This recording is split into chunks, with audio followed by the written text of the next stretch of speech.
around. Now, so this from the website. Here's reasons they give.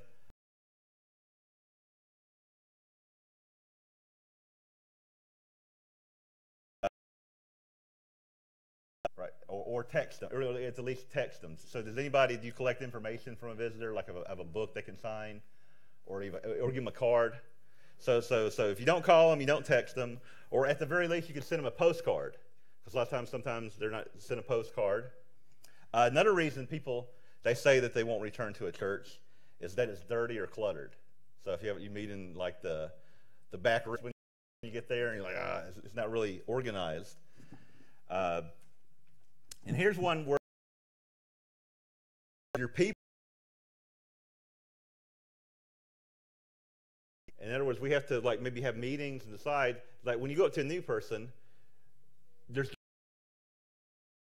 approaching the members. So you have visitors and you have members. I know when I first came, I didn't know what to expect. I was happy to be there. And I think a lot of us were as well. So again, another one is you don't get their contact details.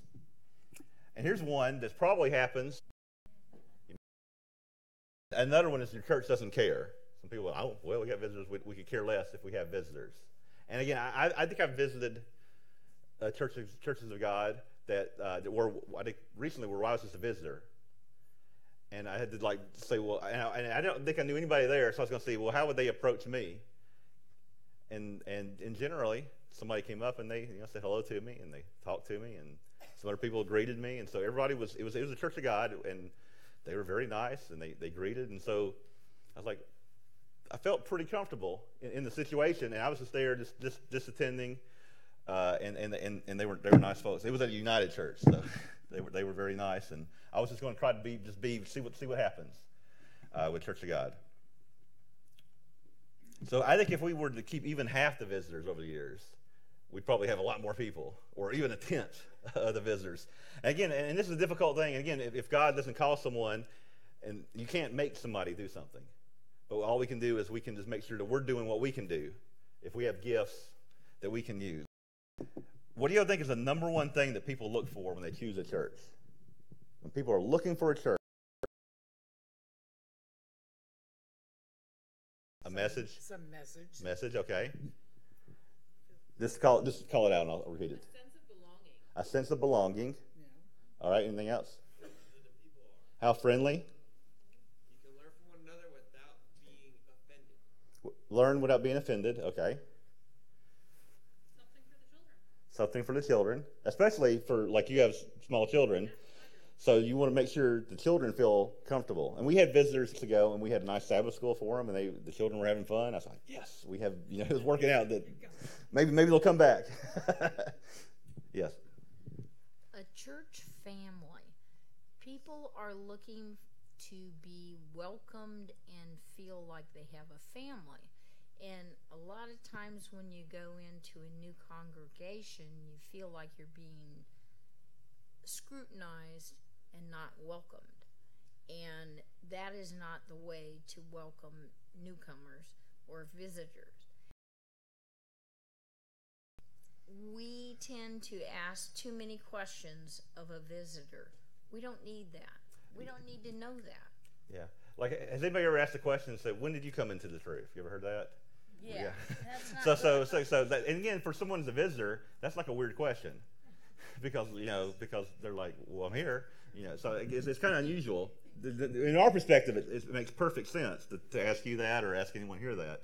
But a visitor, sometimes those things may be a little different. And we're offensive when we do that. It's very offensive when we do that. I have invited colleagues and people greeted and mindful of what comes out of our mouths when we meet a visitor. It's a very, very touchy situation. We need to greet them, make them feel like family, and ask no questions. She makes a good point. Sometimes when they come into our church, we have a tendency, seeing we have so much knowledge and so many people, they just overwhelm them. And they come into visits to lead them slowly to learn. You need to do to grow somebody in the church. But sometimes we get so overwhelmed with because of everybody trying to save you that moment, you know. That's not the way you do it. And I've had the discussion a number of times with our group, because we do have people who they're energized, but they don't know when to give a little space to people, and it's important. Yeah, I mean, if you show up the first time and someone comes up to you and wants to explain how the second coming is going to play out over the next few years, you know, that may scare them away. I don't know. Yeah. All right. Oh, right here. Okay, yes. Well, I can give you an example of me coming here. This is the first time I've ever been to this location, and everybody is warm, and they didn't hit me. I didn't feel bombarded. I felt people approach slowly, and I felt welcomed. Things that we have. So again, now the number one, and you hit it first, the number one thing people choose when they come to church is the quality of the speaking, and that is the message. And so a lot of times we have to realize, you know, who I want to hear you get the hand up. One thing that we've done in our local congregation, you know, we're blessed to have several different speakers that speak regularly that are, you know, not only our pastor, but there's a couple of elders that, you know, speak on a regular rotation. So one of the, if we see that we have visitors, we see an unfamiliar face, a lot of times, even if we've planned a DVD, we'll ditch it for a live message. I realize maybe not everybody could do that, but it's worth, you know, to have, if you do speak, to have a message, you know, an emergency message in reserve. Yeah, so speakers, you have an emergency message right now? Oh, yeah. Yeah. Oh, yeah. You can take over for me later on. So, but again, the quality of the sermons, and so what we need to do is we need to encourage the people who do speak, and also maybe give who speaks in here, who speaks in their church. For statement. And again, and so the thing we have to ask ourselves is, do we want to be members, or do we always want to be a visitor in the church? Does God give me a gift for different things? Before I work in Tyler, Texas. You may not know that. Some may know. And I was given the assignment of redesign our website. Never done that before. Prayed for God to give me wisdom in doing that, and I was able to do that. And then now I'm doing graphic design and video production, and there's a lot of different things I'm doing. Live webcasting. They say you can do live webcasting. I'm like, live webcasting? Oh my! I don't know anything about live webcasting. That scares me. Live webcasting. But now we have live webcasts from 3 feed sites, and we're doing a lot of live webcasts. So God will give you gifts to do things in your church. So any examples or anything what gift is? Maybe we can figure that out. I don't know. Just any comments or things. So I'm gonna go all the way to the back here. I'm gonna run back to the back. All right. Yes, there are examples that we would use our gifts in church and outside of church, always. Now it's up by itself. It has to be organized, and we do that. And we do those things. Crafty and lesson plans and designing crafts for the children. So I've been working with Sherry Wilkes, and we've been working on different lesson plans that we can make available to the different churches, and even writing up different plays and skits for the smaller crowds. Because I couldn't do that, but you can do it. I wanted to go over here because Sherry told me she would mention this, because I think one of the things to have a ministry, to serve God, you can do all types of different things. Absolutely. And she brought some of these. So I want you to kind of explain what you're doing, and basically what gifts you needed to do this. So we're going to bring her up here. All right. Okay. A lot of people know exactly what this is and what it's made from, but don't say anything. Those that have never seen one of these, can you take a guess as to what this was?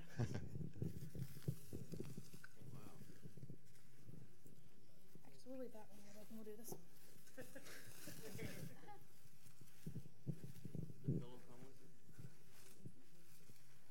Gonna cover your tablet. All right.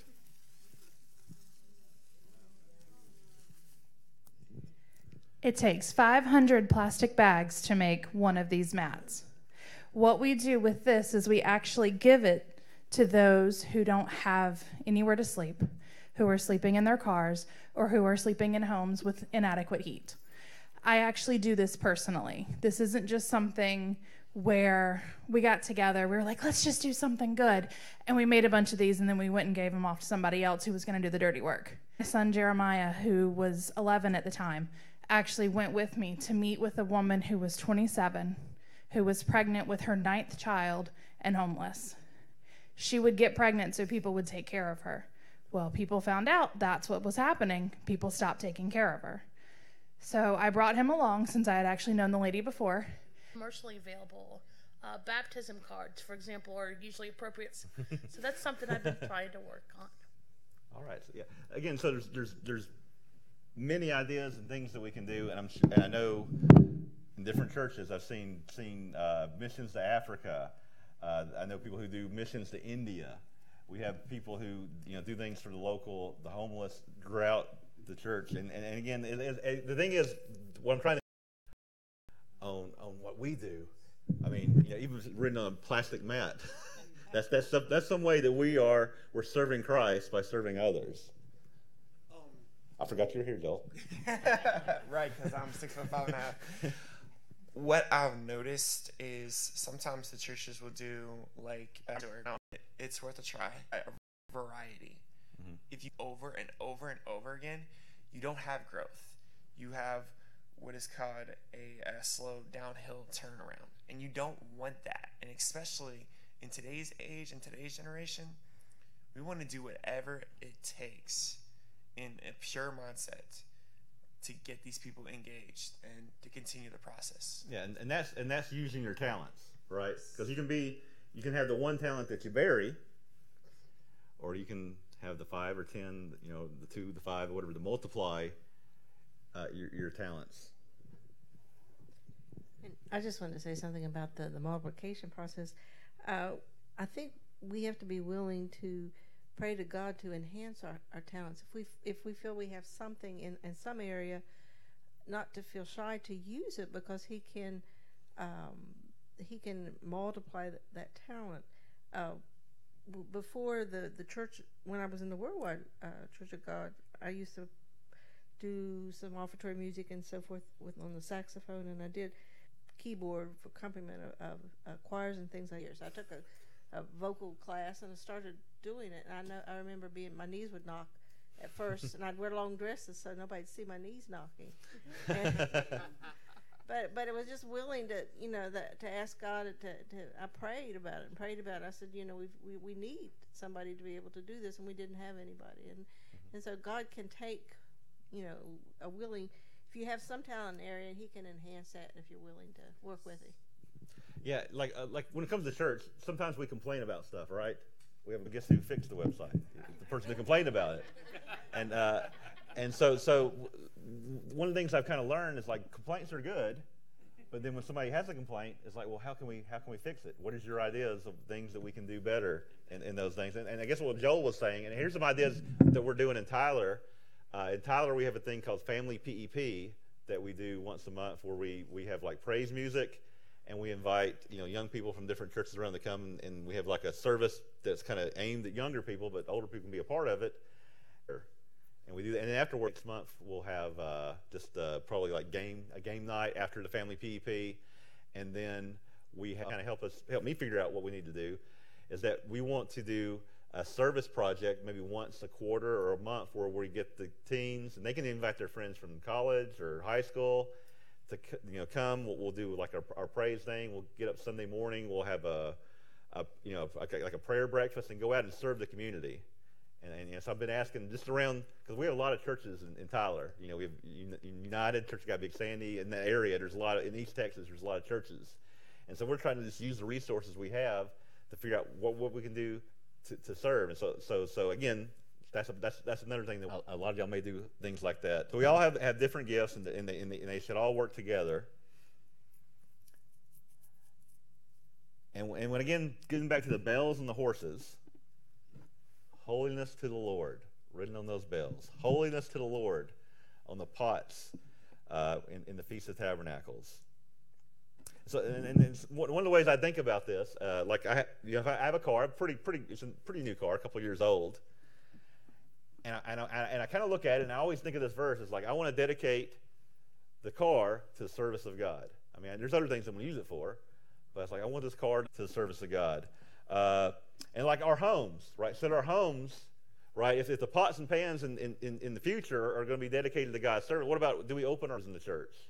And because that's just, I think, a tremendous way of, like you say, building family. If we open up our homes to God's service, we're serving the church. Homes or someone needs help or a place to stay or something. That's service, because we're doing that to serve God's people. And so when I look at their comments, I'm 28, and I think y'all know this. I think the church exists for what we read in Matthew 28. And to the Great Commission, yes. In verse 18, and Jesus came and spoke to them, saying, all authority has been given to me in heaven and on earth. Go, therefore, and make disciples of all the nations, baptizing them in the name of the Father and the Son and the Holy Spirit, teaching them to observe all things that I've commanded you. And lo, I am with you always, even to the end of the age. And so that applied to them, but it also applies to us, because they're not around anymore. So it's kind of get passed on in the church. And so this what we call it the Great Commission, because it is a great commission that we have, that the reasons why we if you do a mat or whatever project we do or something, we could have a meeting in church and say, okay, we want to come up with an idea of how do we treat visitors? What do we do for people that come in? Or what can we do to serve? Or what can we do to get that together with other churches? Because that helps. It helps, the fellowship and stuff. Like one of the most important things, most likely the best thing to have young people in our church meet other young people. Young people meet people who aren't in the church. Is that a good thing sometimes? But sometimes it works out, sometimes it doesn't. But it's always better if we can have, the church grow from within as well. I think like the Mormon church, y'all are familiar with the Mormon church, most of their growth comes from within, because they do a really good job of training their children in the Mormon, whatever that is, whatever that is, they teach them. They teach that stuff really well to them. Lord, can we do anything? Can we as a church do things better? Yep. I think we can. And we got to do, what God wants us to do. We have to be holiness to the Lord and all. Think about how we can serve God. If not, we can call it a night and get some sleep, so everybody can hear it, and everybody out there watching can hear it. We can all make church better if we all work together in unity. All right. Yes. All right. So, any other closing comments? Here we go. Oftentimes in 12-step fellowships or whatever, there's a common saying, and that is we can keep what we have only by giving it away. And I really truly feel that that's the embodiment of service. Is, like you were saying about the talents, God multiplies only what we're willing to put out there, what we're willing to give out. Mm-hmm. So yeah, and then realize we are the tabernacle of the Almighty Living God, and He's inside of us, and so we can't sell ourselves short in what we can do for Him. What you were talking about, how you can put people off sometimes. At my age and my experience now, what I see is that if a person is offended, it's usually more about them. Mm-hmm. Even if a person was coming off as holier than thou, you know, the person, if that quality is in them and they're resisting, oh, I'm not like that, they'll be offended. Mm-hmm. If otherwise, they'll just be, wow, that person, and you leave them in love. So I've never found, I have seen some, but most of the Church of God people, it's enthusiasm. So if that person was offended, it wasn't about that person. It was more about that person. And they'll come around. Yeah, I think the thing is to be genuine to yourself. And the most important gift, which was mentioned during the sermon today, is love. And I guess you can't go wrong doing your best to show love to the world and to the ones in God's church.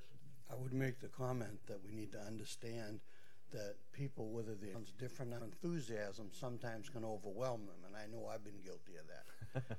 But at the same time, we have to be ready with an answer, and the answer has to be a good answer. And if we don't have the answer, we have to tell them we don't know, but we'll find out.